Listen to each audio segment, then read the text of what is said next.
Within every human being lies a principle of power. By understanding and consciously directing this principle, one can develop the mental faculties of their own mind. Man possesses an inherent power, an ability to grow in whatever direction he chooses, and it seems there are no limits to that growth. No one has ever become so great in any field that another could not surpass him. The potential for greatness lies in the very substance from which man is made. Genius is infinite intelligence flowing into man. Genius is more than talent. For talent may be only one faculty developed beyond proportion, while genius is the union of man and God in the action of the soul. Great people are always greater than their deeds, for they are connected to a limitless source of power. We do not know the boundary of human intelligence. Perhaps there is none. The power of conscious growth is not given to animals. It belongs to man alone. He can train and develop himself, and this capacity seems to have no end. The purpose of life for man is growth, just as trees and plants are born to grow. But while trees grow automatically and along fixed lines, man can grow as he wills. Plants can only unfold within the limits of their nature, but man can develop any power that has ever been shown by anyone anywhere. Nothing that is possible in spirit is impossible in flesh and blood. Nothing man can think is impossible to act upon. Nothing man can imagine is impossible to realize. Man is made for growth, and he is compelled to grow. His happiness depends on continuous advancement. Life without progress becomes unbearable. He who ceases to grow must become dull or insane. The more harmonious and well-rounded his growth, the happier he will be.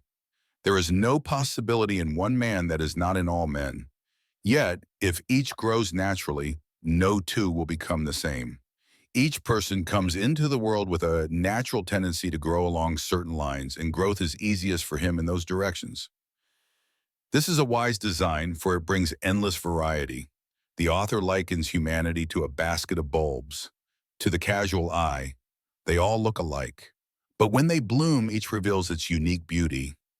One may be a rose, bringing brightness and color to some dark corner of the world. Another may be a lily, teaching love and purity to every eye that beholds it. One may be a climbing vine, softening the harsh edges of life's rocky places. Another may be a mighty oak, beneath whose branches birds build their nests and flocks find rest at noon. But each will be something worthwhile, something rare, something perfect in its own way. Around us lie undreamed of possibilities. In truth, there are no common people.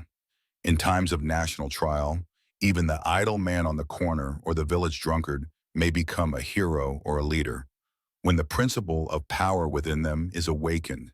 In every man and woman lies a sleeping genius, waiting to be called forth. Every village has its great soul, the one to whom all turn for counsel, the one instinctively recognized for wisdom and insight. Such a person does small things in a great way, and if he chose, he could do great things just as well. So can any man. So can you.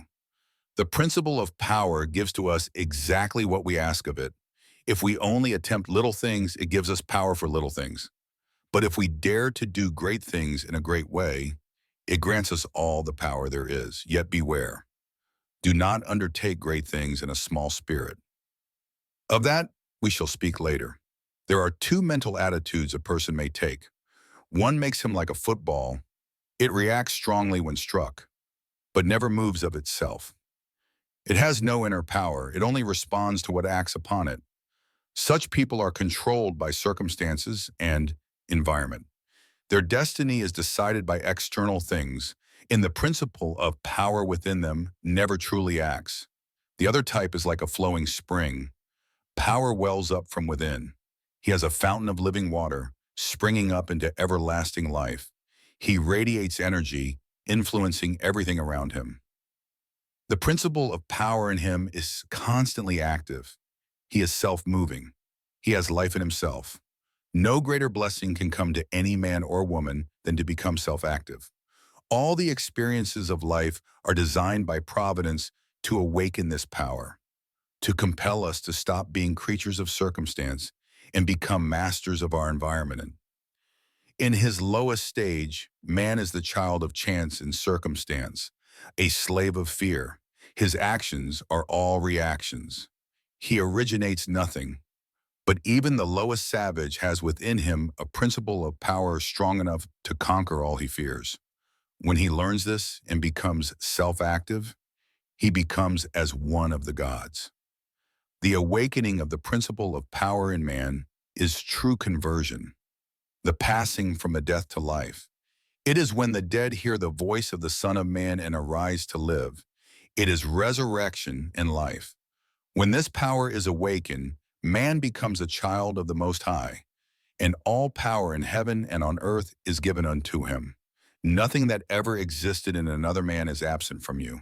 No one ever possessed more spiritual or mental power than you may attain. No one ever accomplished greater things than you can achieve. You can become what you want to be.